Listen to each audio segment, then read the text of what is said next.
I love everyone. I love head pets. I love life. Yay! Death is inevitable and will come for us all, lest we be stuck in the eternal maze of lo lo lo and la la la, bouncing around for all eternity, with no goals or direction in life, desperately reaching at some unattainable will, which destroys the fabric of... I'm no stranger to Kirby speedruns. They're really cool, and the entire point of this channel, aside from being poppy of course, is to spread the good word of the Kirby speedrun.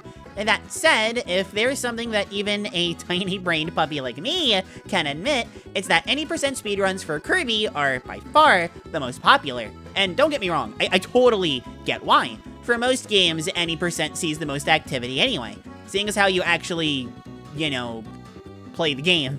For Kirby, yeah, boss rushes and speedrun modes a la Meta Nightmare are definitely hype, but not everyone who's played, say, Kirby Mass Attack has played Survival Rush.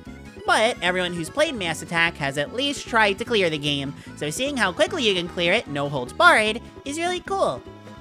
Hey, you know what? Speaking of, I don't talk about Mass Attack nearly enough on the channel. How long does finishing an any percent run of this game actually take? Let's see. Speedrun.com/KMA. Let's see. Any percent has... Oh, one run! Okay. Guess Mass Attack is not what you'd call a popular speed game. Huh. Alright, well, what about Hundo? Okay, that's also only one run, both by Kirby speedrunning legend Wakaza. Okay, so I guess Mass Attack just isn't a popular speedrunning game in general. But there are other categories, like Survival Rush, which we were talking about before. It's got a few runs here, that's pretty cool. But wait a minute, is that another category that I see? Why, of course, it's... How fast can you like this video and subscribe to the channel if you enjoy the video, since both of those things really help me out and I would super appreciate it.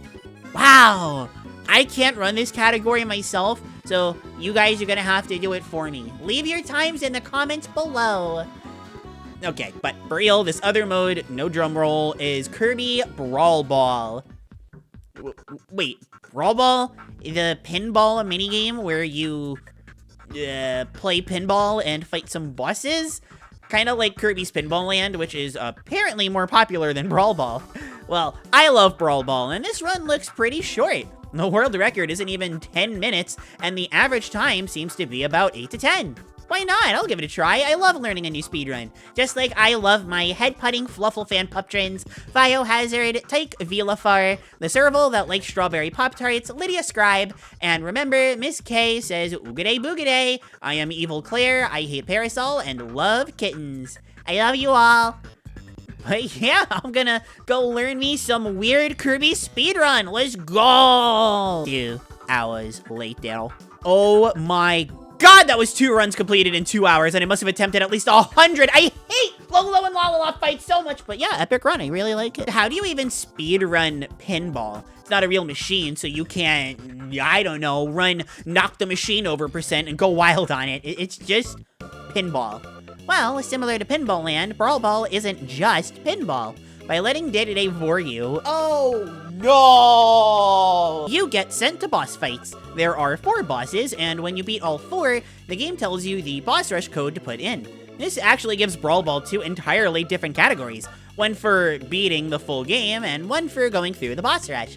Both are very fun runs. I'd actually personally recommend the boss rush since you don't need to beat the game in order to get the code, and the bosses themselves are really fun. But going through the full game, pinball board in between the boss fights is also really fun.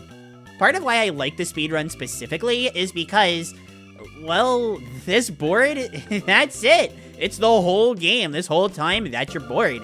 You don't have to learn a bunch of different levels, so to speak, like in Pinball Land. Just master what this fun board offers, and you're good. Speaking more mechanically, there's a lot to love here from a speedrunning perspective. Literally, as soon as the game starts, if you time it just right, you can actually hit Kirby right into Day-to-Day and get to the first boss fight in 7 seconds. It's crazy. There's also getting Day-to-Day to reopen his mouth, which involves Kirby getting launched into this little hole here. It's pretty tricky, but you can time it just right, even on the right flipper. It's a lot easier on the left, but 1, this looks cool. 2, it's a speedrun, so you gotta hurry. Your pinball is very good at wasting your time, so 1 mistake could cost you, like, minutes. And 3, and this is more important than either of those other two, it looks cool. But let's talk more specifically about these stars. Generally, there are 3 places that they can spawn. First, and most common, is this semicircle arc from the bouncy bounces near the flippers, launching to the half circle going around the sides. This is very common and insanely easy to get, so you really want luck to go your way in regards to these. Stars can also appear in the slightly less common front of the board. These are also simple and needing a little more than good timing to get right, but they're less predictable and harder to react to. It can get really scary if things get out of control, especially when Uru gets involved. That's Uru that's Finding Dory. Did Pixar really steal from Kirby and nobody knew? Lastly, the 3rd place the star can spawn is right there. If a star spawns there, I'm just gonna reset. Getting up there is hard, getting stuck up there is easy, and seeing the speedrun timer just keep going and going and going while Kirby is slowly bouncing and bouncing and bouncing reminds me of my own mortality. Puppy shouldn't be worrying about mortality. I should be worrying about getting head pads. Give me head pads! Thankfully, while the game has yet to give me a single head pat, maybe I don't like it after all, it's also very forgiving with saving you from death. These 2 statues on the side, by the way, they're called grinders, and I love that, are very easy to get back once you lose them. You just need to have all 3 bean bonds appear. There are these enemies in the middle, and you're good. This is easier to set up than you'd expect, considering how often you knock Kirby around this side to get the star pieces. Kine is an absolute lifesaver as well, and all you need to do for him is hit the 6 mogmoles on the side, these enemies. Again, much easier than it sounds considering, again, how frequently you're launched to the sides. I've had multiple runs where I had to be saved by Kine, but just wound up getting him back later anyway. There could have been more times that Kine could come back, we'll leave it there, but on the whole, Brawl Ball is very forgiving. Less forgiving, but even more fun, are the boss fights.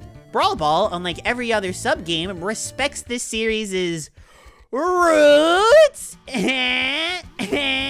by having you fight Wispy first. As a first fight, it's similar to Pinball Lands, although these 2 cappies were added to make hitting Wispy a bit harder. Walls were also added to make hitting, well, everything easier, which makes sense. I much prefer this over the Pinball Land fight, if only because of that, although the validity of the Kirby's Adventure Theorem is kind of shaky right now, not gonna lie. Kirby's Adventure Theorem, KAT, the cat fandom is dying right now. Still, the Wind Wispy and the Tiny Mini Wispy shootout do mean that you have to be careful when attacking. You can clear this fight super quickly, or it gets stuck depending on your timing, so watch out. Bosses 3 and 4, Heavy Lobster and Marks, are also super fun. Marks takes a bit too long for my liking, kinda cramps my right hand if I'm being honest, but I could really care less because a Pinball Marks boss fight is such a fun idea, and his attacks from KSS carried over really well. The black hole is especially fun because you get to go full Unga Bunga button masher mode as you try to keep Kirby safe from being shot into the middle. As for Heavy Lobster, this is definitely my favorite fight in the game. Well, by the game, I mean Brawl Ball. Although, if we're being honest, I like this more than most of the bosses from the Mass Attack main game too. Similar to Marks, this just carried over really well from Superstar and Ultra to Brawl Ball. Although some of the new tricks here are also a total blast. Taking a cue from Chameleon Arm and camouflaging into the background to avoid taking damage is actually a really smart way to prevent you from bonking into him over and over and over to get a quick kill, something that none of the other bosses really prevent, but he's still a large enough target to where he's not that hard to hit. Definitely the clear winner in terms of boss fights, easily my favorite, both casually and for speedrunning. Lolo and Lala are some of the worst bosses in the entire series, bar none. I remember playing this casually and thinking the reference to Adventures of Lolo were great, and the fight itself was good enough. Wow, does this fight hit differently when you're trying to go fast. Everything winds up feeling completely random and unpredictable. I can never tell where Kirby's going to go at any given moment. And I'm not sure if this is actually random or not, but even though I practiced for 2 hours, everything still felt random. Blocky is also getting in the way all the time, and that's super annoying. I feel like every time I have a good shot lined up, I just wind up hitting Blocky and not the... Can't forget this part.